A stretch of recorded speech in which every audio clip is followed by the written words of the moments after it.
चलिए दोस्तों, आज की वीडियो में हम बोर्ड मास के माध्यम से सरलीकरण के क्वेश्चनों को हल करना सीखेंगे। तो पहले हम बोर्ड मास के नियम को समझ लेते हैं। तो शुरुआत में क्या है, बी। तो यहाँ बी का मतलब होता है ब्रैकेट।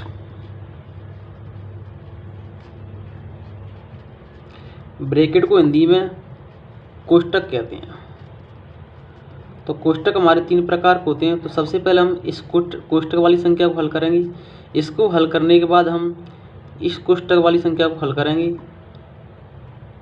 और सबसे लास्ट में हम इस कोष्टक वाली संख्या को हल करेंगे। इसके बाद क्या है, यहाँ ओ।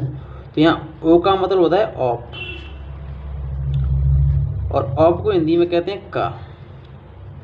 तो का के स्थान पर हम क्या लगाएंगे, गुणा का चिन्ह लगाएंगे। तो कोष्टक हल करने के बाद हम क्या करेंगे, इस का के चिन्ह के स्थान पर गुणा का चिन्ह लगाएंगे। तो इस गुणा के चिन्ह को हल करेंगे। इसके बाद क्या है, डी। तो डी का मतलब होता है डिवाइड।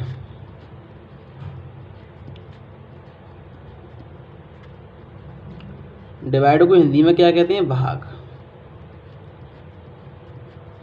इस गुणा के चिन्ह को हल करने के बाद फिर हम क्या करेंगे, भाग वाले चिन्ह को हल करेंगे। और इसके बाद यहाँ क्या है, एम। तो यहाँ एम का मतलब होता है मल्टीप्लाई।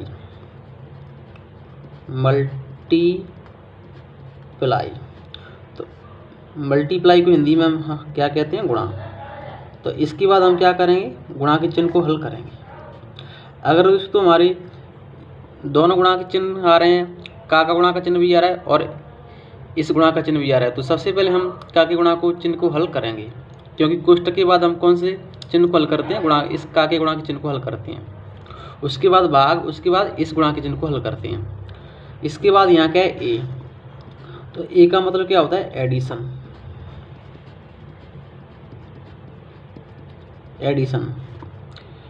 एडिशन को हिंदी में क्या कहते हैं, जोड़। तो गुणा करने के बाद हम क्या करेंगे, जोड़ करेंगे। और सबसे लास्ट में क्या है, एस। तो एस का मतलब होता है सबट्रैक्शन। इसको हिंदी में क्या कहते हैं, घटाना। तो सबसे लास्ट में हम क्या करेंगे, घटाने वाले चिन्ह को हल करेंगे। तो शुरुआत में पहले हम किस चिन्ह को हल करेंगे, अगर हमारे ये कोष्टक दिए हैं तो इस कोष्टक को हल कर देंगे। फिर इसके बाद इस कोष्टक वाली संख्या को हल करेंगे और इसके बाद हम इस कोष्टक वाली संख्या को हल करेंगे। इसके बाद अगर का लगाए का, तो का के स्थान पर हम इस गुणा का चिन्ह लगाएंगे और कोष्टक के बाद हम इसी गुणा के चिन्ह को हल करेंगे। इसके बाद भाग को हल करेंगे, भाग के बाद गुणा के चिन्ह को, फिर इसके बाद जोड़, सबसे लास्ट में हम घटाना।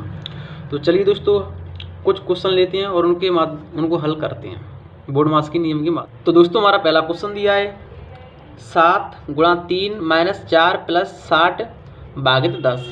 तो यहाँ चिन्ह हमारे किस किस के चिन्ह दिए हैं, गुणा का चिन्ह, माइनस का चिन्ह, प्लस का चिन्ह और भाग का चिन्ह है। तो इन सभी चिन्हों में सबसे पहले हम कौन से चिन्ह को हल करेंगे, भाग के चिन्ह को हल करेंगे। उसके बाद हम कौन से चिन्ह को हल करेंगे, गुणा के चिन्ह को। उसके बाद हम प्लस के चिन्ह को, और सबसे लास्ट में करेंगे माइनस के चिन्ह को हल करेंगे। तो पहले जहाँ भाग का चिन्ह दिया है उस संख्या को हल कर लेते हैं। तो यहाँ भाग का चिन्ह दिया है, तो 7 × 3 - 4 + 10 का भाग हम 60 में देंगे तो कितनी बच जाएगा, 6 बार। अब हम क्या करेंगे, इस संख्या को हम सॉल्व कर लेंगे। तो इनमें हम कौन से चिन्ह को हल करेंगे, तो इनमें हम गुणा के चिन्ह को हल करेंगे।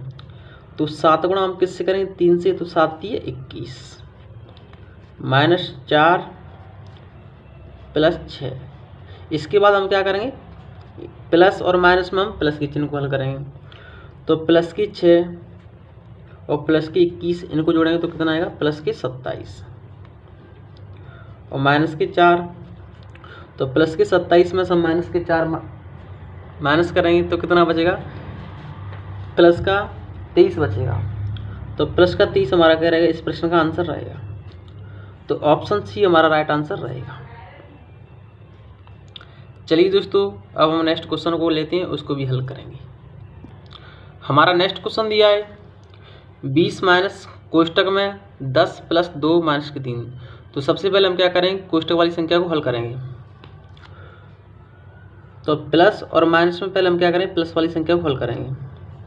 तो 20 माइनस कोष्टक में क्या है, तो 10 में हम 2 जोड़ेंगे तो कितना आएगा 12 माइनस के 3 20 माइनस, अब हम क्या करेंगे प्लस के 12 में से माइनस के 3 घटाएंगे तो प्लस के 9 बचेगा।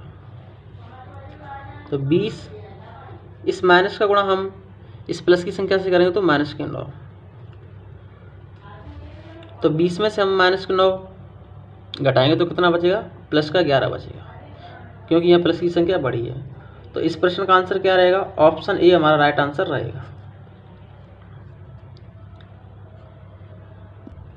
दोस्तों हमारा नेक्स्ट क्वेश्चन दिया है 24 प्लस 33 भागित कोष्टक में 34 माइनस के 23। तो सबसे पहले हम क्या करेंगे, जो हमारी कोष्टक वाली संख्या है उसको हल करेंगे, क्योंकि हमारा बोर्ड मास का नियम कहता है अगर किसी संख्या में कोष्टक लगाए तो सबसे पहले उस कोष्टक वाली संख्या को हल करते हैं। तो पहले इसको हम क्या लिखेंगे, वैसे के वैसे ही लिख लेंगे 24 प्लस के 33 और भागित, तो कोष्टक में क्या लगा है, तो प्लस के 34 में से हम माइनस के 23 घटाएंगे तो कितना बचेगा, तो 4 में से 3 गया तो 1, 3 में से 2 गया तो 1 बचेगा, और यहाँ चिन्ह किसका, भाग का। तो यहाँ संख्या हमारी क्या निकल गई 11। अब यहाँ चिन्ह कौन कौन से बचे हैं, प्लस का और भाग का। तो इनमें सबसे पहले हम कौन से चिन्ह को हल करेंगे, भाग के चिन्ह को। तो 11 का भाग हम किस में देंगे, हम 33 में। तो 24 प्लस 11 का भाग हम 33 में देंगे तो कितनी बचेगा, 3 बार। 24 में 3 जोड़ेंगे तो कितना आएगा 27। तो इस प्रश्न का आंसर क्या रहेगा, 27 रहेगा। तो ऑप्शन सी हमारा राइट आंसर रहेगा। तो दोस्तों हमारा नेक्स्ट क्वेश्चन दिया है 40 गुणा 1/3 और कोष्टक में लिखा है 15 प्लस 11 माइनस 8 प्लस 9 पर बार लगाए। तो अगर कोष्टक से पहले बार लगाए या कोष्टक लगाए और बार लगाए, तो सबसे पहले हम बार वाली संख्या को हल करेंगे, इसके बाद हम कोष्टक वाली संख्या को हल करेंगे। तो पहले हम इसमें क्या है, इस बार वाली संख्या को हल कर लेते हैं। तो इसको लिखेंगे 40 गुणा 1/3 और कोष्टक में लिखा है 15 प्लस 11 माइनस।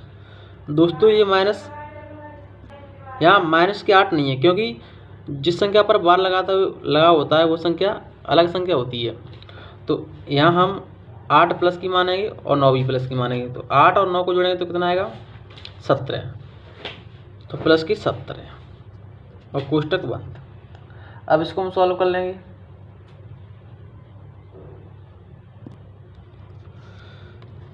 चालीस गुणा 1/3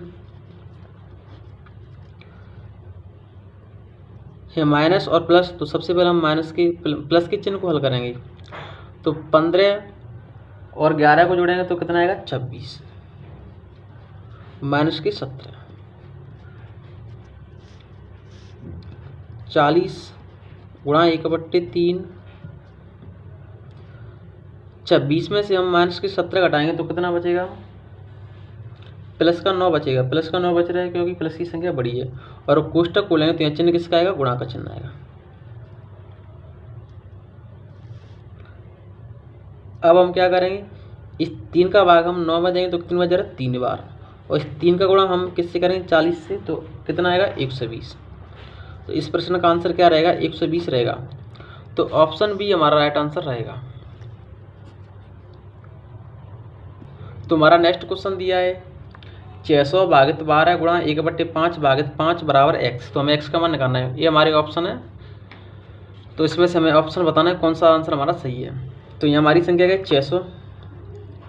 अब हम क्या करें, इस भाग के चिन्ह को हम गुणा में चेंज करेंगे। तो गुणा में चेंज करेंगे तो जो संख्या क्या लिखी है 12, तो ये पलट जाएगी। तो इसको हम क्या लिखेंगे 1/12। इसके बाद क्या 1/5, यहाँ क्या भाग का चिन्ह, इस भाग के चिन्ह को भी हम गुणा में चेंज करेंगे। तो यहाँ संख्या क्या है 5, तो इसको पलट देंगे तो क्या लिखेंगे 1/5 बराबर क्या है x। ऊपर कितना आएगा 600, बट्टे में 12 × 60, 60 गुणा हम किससे करेंगे 5 से, तो कितना आएगा 300 बराबर x। 300 का भाग हम 600 में देंगे तो कितनी बच रहा है 2 बार, तो x बराबर कितना आएगा 2। तो इस प्रश्न का आंसर क्या रहेगा, 2 आंसर सही रहेगा। तो ऑप्शन बी हमारा राइट आंसर सही है। तो अगर दोस्तों आपको हमारी वीडियो पसंद आए तो प्लीज़ वीडियो को लाइक करें। अगर आप हमारे चैनल पर नए हैं तो प्लीज़ चैनल को सब्सक्राइब करें। जय हिंद।